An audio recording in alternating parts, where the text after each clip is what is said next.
In mid-July, the Union armies under Fremont, Banks, and McDowell were consolidated into a force of 43,000 men and put under the leadership of General Pope.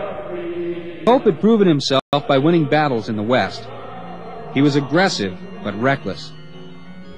Early in July, Pope mobilized his Union force in front of Washington and headed southward along a line of railroad that ran to Manassas. They would eventually meet up with McClellan's troops and attack Richmond. Lee started north to crush Pope before McClellan could reach him. Lee had 80,000 men against Pope's 50,000. Lee sent Jackson on a detour via Thoroughfare Gap to sneak behind Pope's troops and approach from a town called Manassas. There, Jackson destroyed Pope's immense supply depot. At dawn on August 29th, Pope attacked Jackson's troops on the old battlefield of Bull Run. The air was peppered with bullets. More Union troops were needed, but where were they?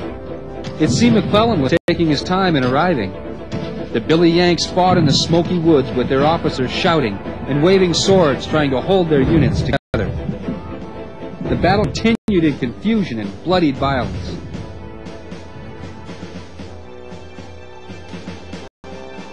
Plans were made that evening from both sides, yet the next morning confusion was still present. By late morning, 30,000 fresh Confederate troops under General Longstreet had arrived. They positioned themselves and blasted Union General Pope's 33,000 men. The North bravely rallied what was left of their original 60,000. Nevertheless, the Confederates virtually destroyed the Union forces. After several battles finally ending on September 1st, Pope's troops were forced to retreat back to Washington. The humiliation of the defeat forced Pope to resign his command. Upon hearing of this defeat, President Lincoln was most disappointed. Both sides suffered high casualties at this second battle of Bull Run. The Union, 13,783 men. The Confederacy, 8,681.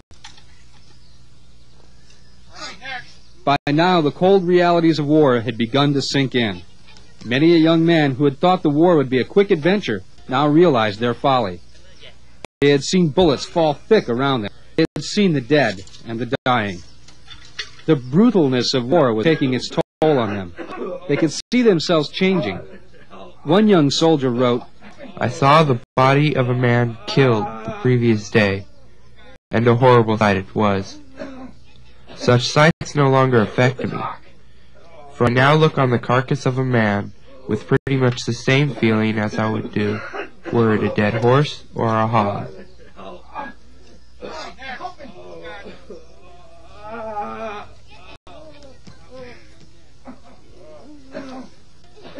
Sickened by the war, many soldiers on both sides were beginning to desert and go home. Everyone hoped for a quick end to the fighting. But the destructive forces of the war had been set in motion, and there would be no end to the suffering until one side emerged victorious. Help, please, help.